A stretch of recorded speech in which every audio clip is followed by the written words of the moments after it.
Welcome to Bidding and Construction. My name is Brian Berkeley, and I am an attorney that specializes in construction law and also a professor of construction law and construction management. And I teach at a community college and also at a state contractors licensing school. So, as always, please like and subscribe. If you subscribe, it does make a huge difference, and also the likes are very helpful as well. So, please like and subscribe. Okay, today we're talking about bidding in construction. Bidding in construction. Now, there are a lot of different ways to bid in for construction projects, and there's a lot of different software out there that you can use. There's apps that you can use. There's different methods that you can use to determine what a bid or estimate is going to be. However, the method that we're going to use today is the method that the Contractors State License Board wants contractors to know. Not that they have to use this method, but just that they know this method, so they have a basic idea of how to bid on construction projects. Bidding for the Contractors State License Board exam, the California Contractors State License Board exam. When it comes to bidding, you've got three essential ingredients in a bid. You've got the direct cost for the bid, the overhead, and the profit.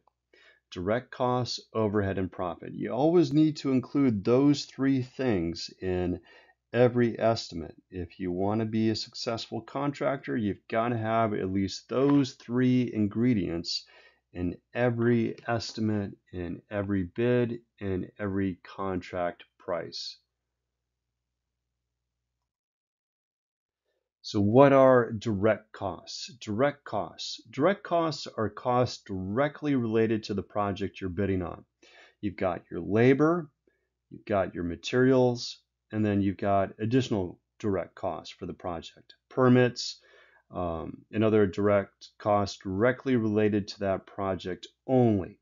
So direct costs directly associated with a construction project that you're bidding on. Direct costs example. The direct cost percentage is usually based upon if the contractor has employees or not. If a contractor has no employees, that direct cost percentage is going to be lower than if the contractor has employees. Normally, it's around 50% if there are no employees and 70% if there are employees. 70% if the contractor does have employees. Why is the percentage higher? Because the direct costs are going to take on a larger role if the contractor also has to pay for employees. If a contractor is going to bid on building a new deck, the contractor needs to figure out labor. How many hours of carpenter's labor does the contractor expect the project to take? Then if the contractor knows how much he would, if he could, charge per hour for that carpenter's labor, he then times the hourly rate times the estimated hours to complete the project. So if he had two carpenters and anticipated that it would take those two carpenters a week to do that project, that would be 40 hours per each carpenter times two, because there's two of them. That's a total of 80 hours. If the hourly rate is based upon double the workers' compensation rate for journeymen, it would be $70 per hour times 80 equals $3,920. That would be his labor costs for that project, directly associated to that project. Now, how do you come up with the hourly rate? The default to go with is double whatever the workers' compensation rate is. Currently, if you go to State Fund's workers' compensation rate for journeyman carpenters is currently $35 an hour, and it goes up every single year. But currently, as of this recording, it's $35 an hour. What should that contractor charge his employees out at? Usually at least double of what the workers' compensation rate is. So that's going to be currently $70 an hour.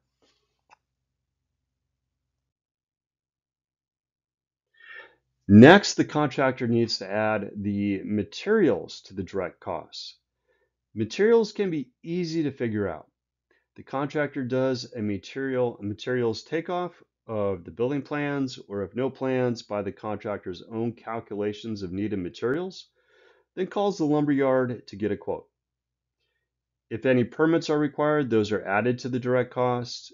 If rentals for scaffolding, fencing, temporary power are necessary, those are also added to the direct costs because they're only associated with that project. Overhead. Next, the contractor needs to figure out overhead.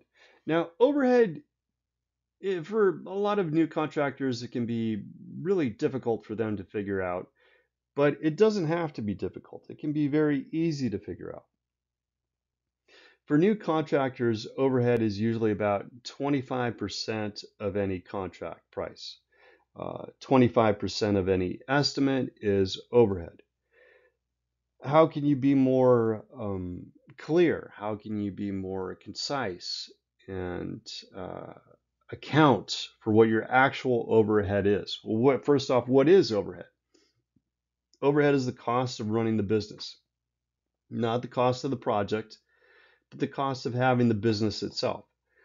Having your business costs every contractor a certain amount of money every month, just for having the doors open, and just for being able to take on new clients, just for meeting the licensing requirements, the insurance requirements.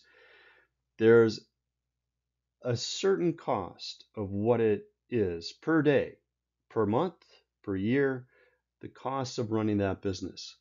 Examples include the contractor's cell phone bills, office rental if the contractor has an office, advertising, insurance, bond fees, CSLB fees, etc. What are the costs of actually having the business? How do you figure it out what your actual cost is in dollars per day, per month? Well, one example would be if you take your cell phone bill and say your cell phone bill costs you $30 per month, then it comes down to $1 per day.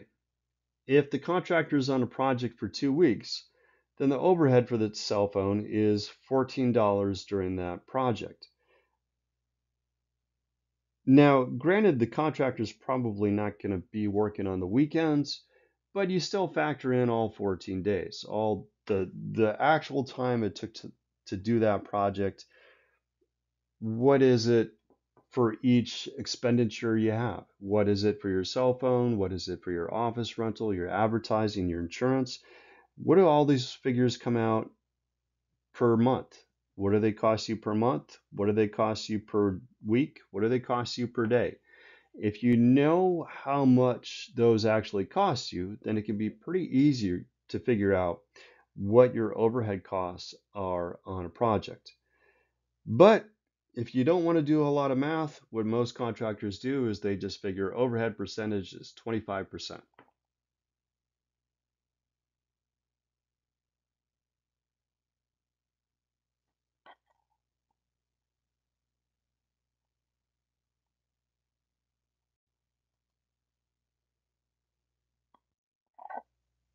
Next is profit. Profit is what the contractor actually takes home. What goes in the contractor's pocket? Once you minus overhead and direct costs on a project, the profit is what is left over. A lot of contractors, for whatever reason, they don't include profit in their bids. I guess some contractors feel like they shouldn't disclose that they're actually making money off of the homeowner. Why else would you be in business? The point for you having a business is to make money. If you're not making a profit, you're not making money. So it's important to disclose what your profit is on every project. Profit is typically a large part of any bid when the contractor has no employees. Usually between 35 to 45% is the contractor's profit. Has few or no employees, you're going to have a high profit percentage. Profit is typically very small when the contractor has employees, usually between 5 to 10%. Can't charge a lot if you have for profit. You can't charge a lot for profit. You can't include a high profit when you have to pay your employees. When you have a high direct cost related to your employees, usually the profit is going to be smaller. Otherwise, nobody's going to hire that contractor. For example, if a bid by two contractors is both at $100,000, for the contractor with employees, he will probably take home about $5,000 in profit. His profit is going to be very small. The contractor with no employees would probably take home $40,000 in profit. Why is the profit so high? Because the contractor is doing all the actual hard physical labor himself. That's why his profit percentage is going to be so much higher. He doesn't have a lot in direct costs. His direct costs are probably only materials, but he still, he wants to make a profit. Instead of paying for employees as part of his direct costs, he's getting all that money for himself in profit, what he would have otherwise paid employees. Bidding. To get the contract price, the bid price, the contractor takes the direct costs and divides it by the direct cost percentage. So a contractor is going to know if he has employees, he knows his profit percentage is going to be about 5 to 10%. If he's a new contractor, he probably has a high overhead. His overhead typically, if in doubt and you have no idea what else to put in there, your overhead is probably going to be 25%. So between 30 and 35% is going to be overhead and profit. What is left over? You take 100, you minus 30%. What are you left with? 70%. 70% would be the average direct cost percentage for most contractors with employees. All right, here's an example. If a contractor believed the direct cost of labor and materials was $70,000, he would then divide that by the he would then divide that number by the direct cost percentage. If it was a contractor with employees, the direct cost would be higher, maybe 70%. So 70,000 divided by 70% equals $100,000, which would be the bid price. Then $25,000 of that bid price would be for overhead and $5,000 for profit. For the contractor with no employees, the direct cost and direct cost percentage are lower. Say the cost for materials is $45,000 divided by the direct cost percentage of, say, 45%, then the bid price, again, is $100,000. 100%. The direct cost, overhead, and profit always make up 100% of the contract price. It's never more, it's never less than 100%.